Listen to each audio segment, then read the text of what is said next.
Bom dia, terceiro ano. Nós estamos hoje na nossa aula de biologia corrigindo o caderno de atividades referente a cadeias e teias alimentares. Então, abra o seu caderno de atividades na página 10, lápis e borracha na mão para as possíveis correções. Então, número 15. Com relação às teias alimentares, é possível afirmar que A. Os consumidores primários se alimentam de consumidores secundários? Está invertido, né? Na verdade, consumidores secundários se alimentam de consumidores primários. B. As teias alimentares são exclusivas de ambientes poluídos. Errado. As teias alimentares estão em todos os ambientes. C. A fonte de carbono dos produtores é o carbono orgânico. Errado. O carbono orgânico, ele é fonte de carbono para os consumidores, né? Para os produtores, esse carbono, ele é retirado da atmosfera. D é a opção correta, né? O fluxo de matéria é cíclico e o fluxo da energia é unidirecional. Então, a matéria, o que é a matéria? Nosso corpo é matéria. A gente nasce, a gente cresce, a gente se desenvolve e a gente morre, voltando lá para o início. Né? Então, uma planta, ela nasce lá do solo, retira os nutrientes do solo, ela cresce, ela se desenvolve e ela morre. E ao morrer, ela volta para o solo para ser nutriente de novo. Então, é o ciclo da matéria. E o fluxo de energia, ele é sempre unidirecional. E a E está incorreta porque fala que ambos são cíclicos, não, é energia unidirecional, tá? 16. Isso é terrível. Se o plâncton entrar em greve, isso vai destruir toda a cadeia alimentar. Então, o termo cadeia alimentar, ele é corretamente definido como letra C, expressão da relação de alimentação entre os organismos de um ecossistema, onde há uma transferência de energia no sentido dos consumidores, aliás, no sentido dos produtores para os consumidores. Ah, professora, e o que está errado nas outras? Então, nas outras, fala assim, ó, transferência cíclica de nutrientes entre produtores, consumidores e decompositores. Quando passa pelos três, de certa forma é cíclico, mas geralmente a energia ela é unidirecional, aqui está falando de nutrientes, né? Mas aqui ainda fala que o fluxo de energia aumenta a cada nível trófico. Isso a gente já viu que está errado, ele diminui a cada nível trófico, tá? Na B, fala que um ciclo trófico constituído pelos seres produtores capazes de sintetizar matéria inorgânica. Matéria sintetizada não é inorgânica, ela é orgânica, tá certo? Na letra D, o erro tá assim, ó. Ciclo da matéria que parte de organismos autotróficos para níveis inferiores, herbívoros, carnívoros e decompositores. Então, esses níveis, eles não são inferiores. Na verdade, sem os produtores, não teria mais nenhum tipo de nível, né? Então, fala também que como a energia é totalmente consumida, essa energia ela também não é totalmente consumida. Parte dela ela é perdida para o ambiente, então ela nunca vai ser totalmente consumida. Então essa aqui tem dois erros, quando fala que os níveis posteriores são inferiores e que essa energia é totalmente consumida, o que é errado dizer. A letra E diz assim, grupo de níveis hierárquicos que classifica os organismos como produtores, consumidores e decompositores, com base na forma com que eles obtêm energia da matéria inorgânica. Não é matéria inorgânica, é matéria orgânica. 17. Para compreender uma cadeia alimentar, é necessário diferenciar os níveis tróficos, os quais são ocupados por produtores, consumidores e decompositores, em diferentes elos. Diferencie esses organismos e, em seguida, esquematize uma cadeia alimentar como exemplo. Então, os produtores são os seres autotróficos ou autótrofos, né? Que são aqueles que conseguem sintetizar matéria orgânica a partir da matéria inorgânica. Os consumidores são heterótrofos e se alimentam, né? Ou dos produtores ou de outros consumidores, tá certo? Eles retiram desses seres vivos a energia que eles precisam para sobreviver, né? E os decompositores? Esses decompositores também são heterótrofos, só que eles só vão atuar na ciclagem dos nutrientes, ou seja, quando aqueles seres ou produtores ou consumidores, eles morrerem, né? E aí esses seres vão atuar.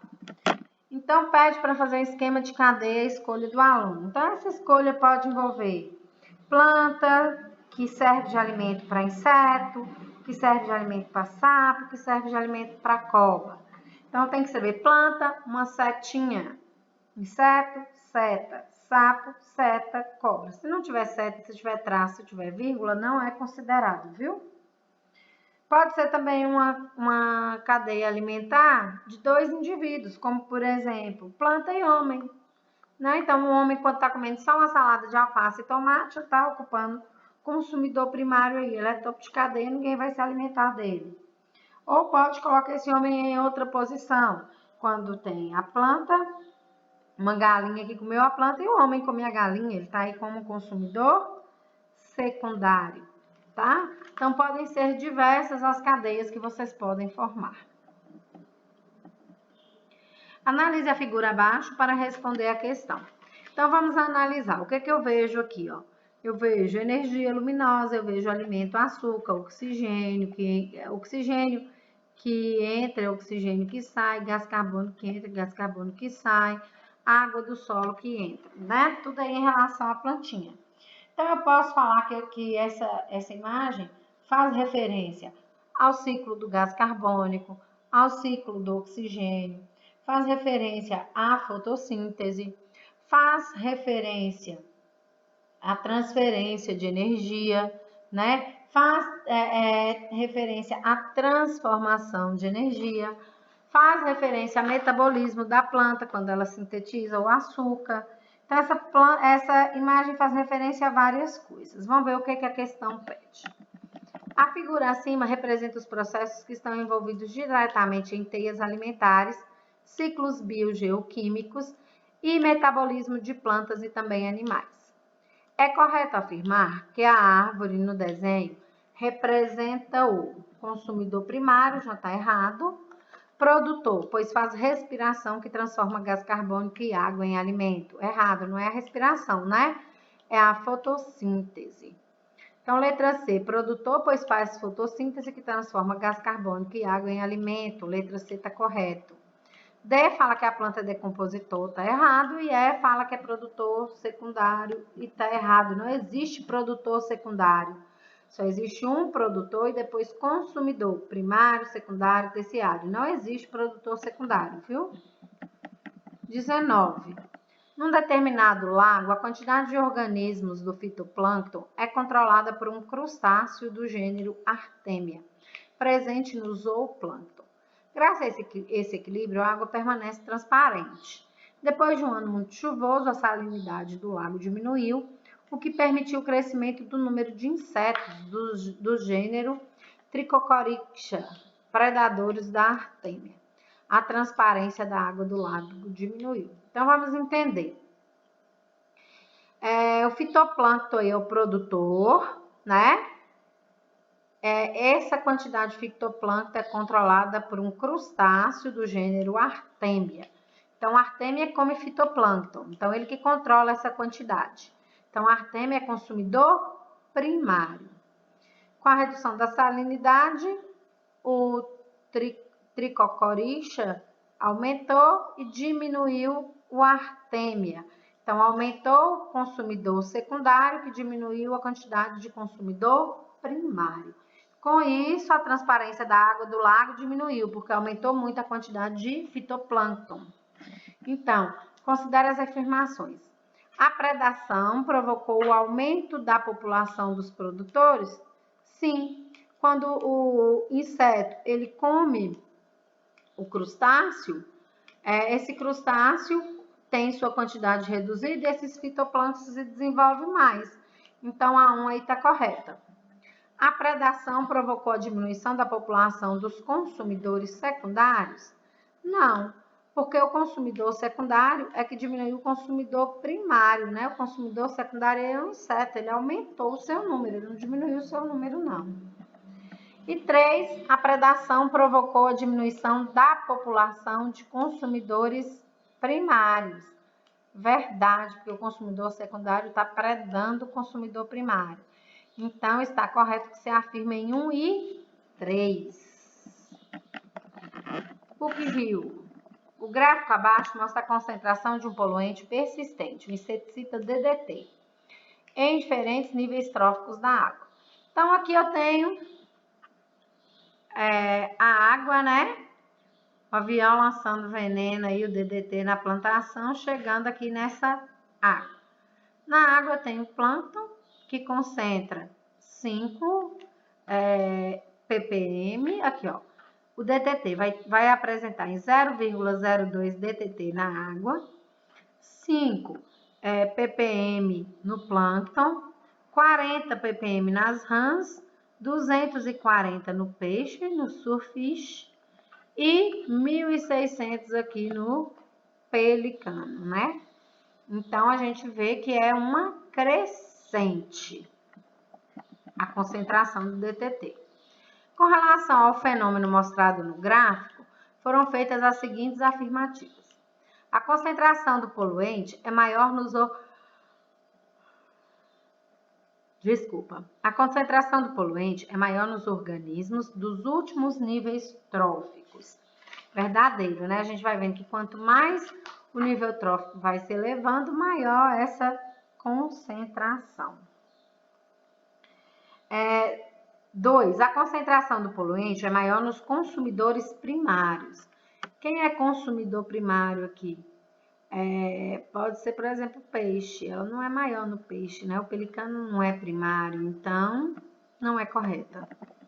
O fenômeno mostrado no gráfico é conhecido como eutrofização. Não, a eutrofização é o exemplo anterior do lago que ficou turvo. A eutrofização é quando tem um excesso de fitoplâncton na água. Aqui está me mostrando um fenômeno chamado bioacumulação. O que é isso? Quanto mais esse veneno ele fica naquele ambiente, mais ele se acumula no organismo dos seres, tá? Então, é uma bioacumulação, na verdade. E 4, a concentração do poluente é maior no nível trófico de maior biomassa. Errado. Os peixes, por exemplo, eles vão ter uma biomassa maior do que os pelicanos.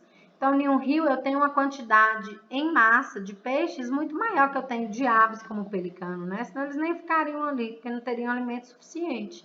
Então, a gente vê no pelicano aí essa maior quantidade de concentração. Então, aqui só apenas a questão 1 está correta. 2. Observe a cadeia alimentar representada no esquema abaixo.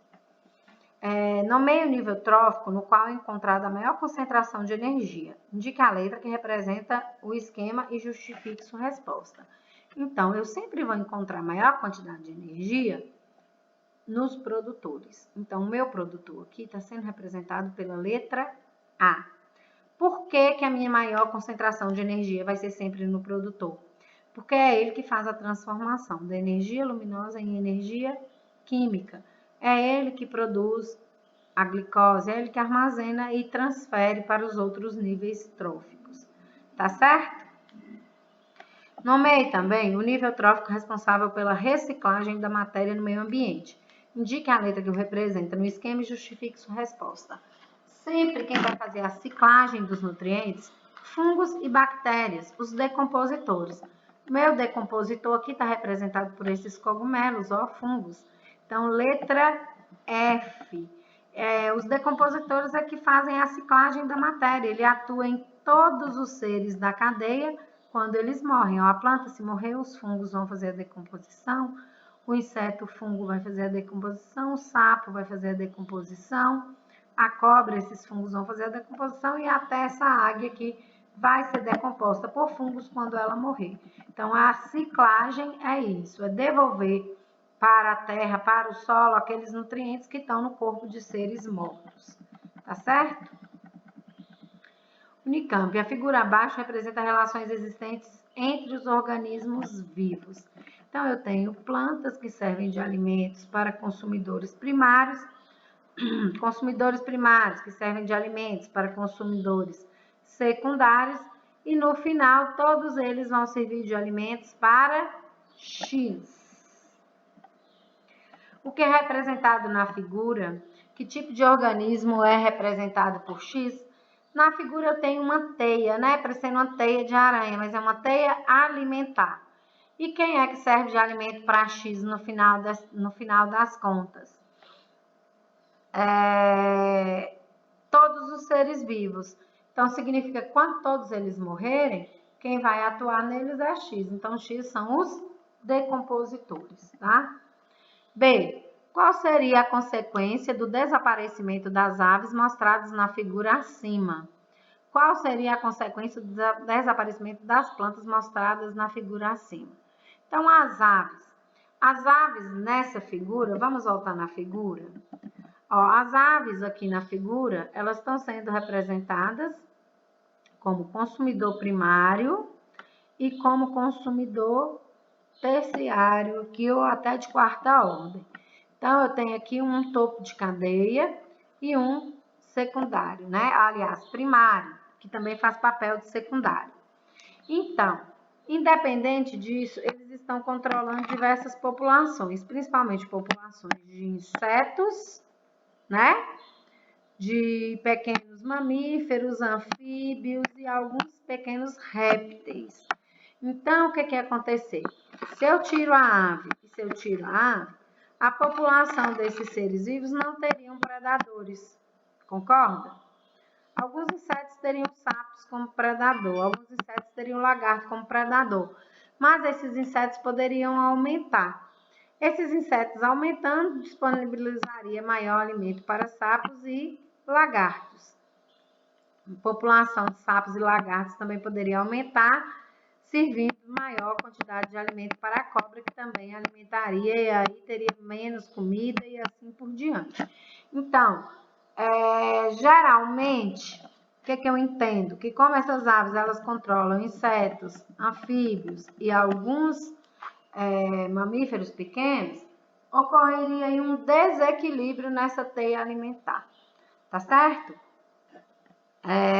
Sempre que um ser vivo ele é retirado de uma teia alimentar, ele vai ser causador de um desequilíbrio dela. Agora, isso eu estou falando em relação aos consumidores, porque se eu falar em relação aos produtores, aí é o caos, né? Se os produtores desaparecerem, todo o sistema de consumidores ele entraria em colapso. Então, primário não teria do que se alimentar, secundário também não teria do que se alimentar e assim por diante. Então, não existe vida sem os produtores. Ok, pessoal? A nossa aula termina por aqui. Espero que não tenha ficado dúvidas. Se ficou alguma dúvida, espero uma mensagem sua no WhatsApp, eu vou ter o maior prazer de responder. Bons estudos e até nossa próxima aula.